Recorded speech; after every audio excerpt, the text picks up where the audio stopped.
Principal Shri, મને શિક્ષણ આપનાર મારા ગુરુજીઓ અને વહાલા વિદ્યાર્થી મિત્રો, જય શ્રી કૃષ્ણ અને નમસ્કાર.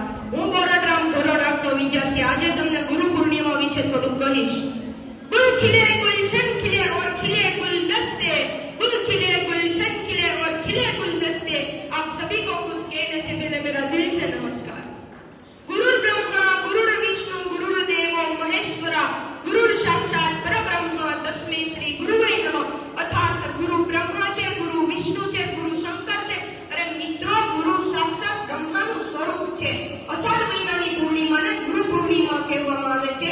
આ વર્ષે અષાઢ મહિનાના શુક્લ પક્ષના 10 જુલાઈના રોજ ગુરુ પૂર્ણિમા આવે છે. એટલે આજે ગુરુ પૂર્ણિમાનો ઉત્સવ છે. આ દિવસ ગુરુની પૂજા કરવાનું વિધાન છે. આ દિવસથી સતત 4 મહિના સુધી સાધુ સંતો અને ઋષિ મુનિઓ એક જ સ્થળે બેસીને પોતાની પાસે રહેલી જ્ઞાન ગંગાને વહાવે છે. તેમના મતે આ સમયગાળો સૌથી શ્રેષ્ઠ છે, કારણ કે આ સમયમાં વધુ ઠંડી પણ નથી પડતી. માટે અધ્યયન કરવાનો સૌથી શ્રેષ્ઠ સમયગાળો માનવામાં આવે છે.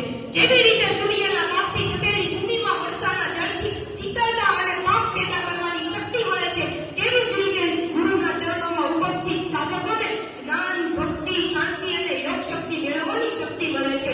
શાસ્ત્રોમાં પણ ગુરુનો અર્થ ખૂબ જ સારો છે, તે પણ જાણવા જેવો છે. શાસ્ત્રોમાં ગુરુ એટલે અજ્ઞાત અને અંધકાર, એટલે ગુરુ એટલે તેને દૂર કરનાર. માટે સરળ શબ્દોમાં કહું તો અંધકાર અને અજ્ઞાતને દૂર કરીને જ્ઞાનરૂપી પ્રકાશ પ્રાપ્ત કરી જનાર એટલે જ ગુરુ.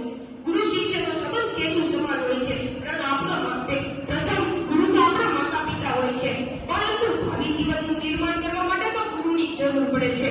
સ્વામી વિવેકાનંદ પણ ત્યારે જ પરમાત્માને પામી શક્યા જ્યારે તેમને રામકૃષ્ણ પરમહંસના આશીર્વાદ મળ્યા. અને છત્રપતિ શિવાજીના જન્મમાં પણ તેમના ગુરુ